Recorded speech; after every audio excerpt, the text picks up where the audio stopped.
আমরা কোরআন দিয়ে দেশ চালানোটা দেখিনি। এখন যদি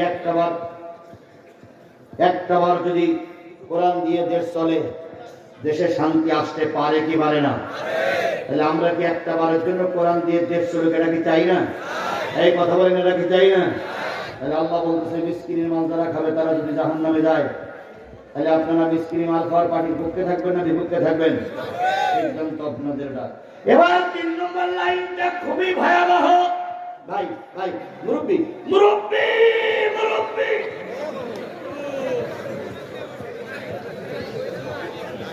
3 নম্বর লাইনটা, 3 নম্বর শব্দটা খুবই গুরুত্বপূর্ণ। বলবো 4 নম্বরটা না শুনলে দুঃখ নাই, কিন্তু 3 নম্বরটা খুবই গুরুত্বপূর্ণ।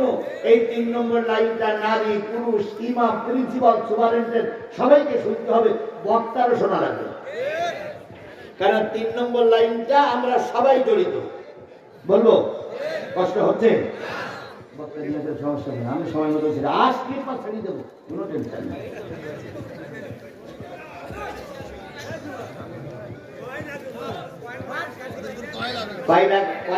মানুষ জাহান্নামের সামনে দাঁড়িয়ে আছে, বলেছি কয়টা? আর 2টো বাকি আছে। বলবো বলতে আরো 15 মিনিট, তাহলে হুজুর আর 15 মিনিট পরে নিয়ে আসেন। তাহলে আমি 15 মিনিট পরে উঠিলাম, 15 মিনিট পরে নিয়ে আসেন। আমি উঠেছিলাম 11টায় 15, বক্তা আসবে 1টায় 15। কথা ক্লিয়ার? তাহলে আমার 2 ঘন্টা আদায় হবে, উনিও আদায় করবেন 2 ঘন্টা। আমার বন্ধুগণ 3 নম্বরে ওয়াকুন্না নাখুদু মাআল খাইদিন।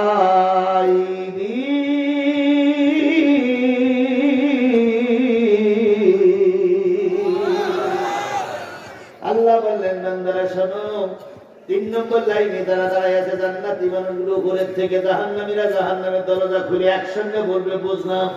প্রথম লাইনে যারা দাঁড়ায় আছে তারা কি? 2 নম্বর লাইনে দাঁড়ায় আছে তারা কি?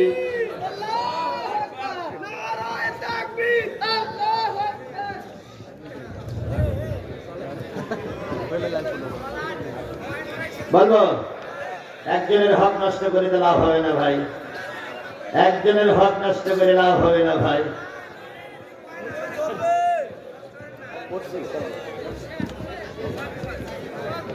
জান্নাতে আমি একা যাব না তো ভাই, তোমাকেও জান্নাতে সাথে নিতে চাই।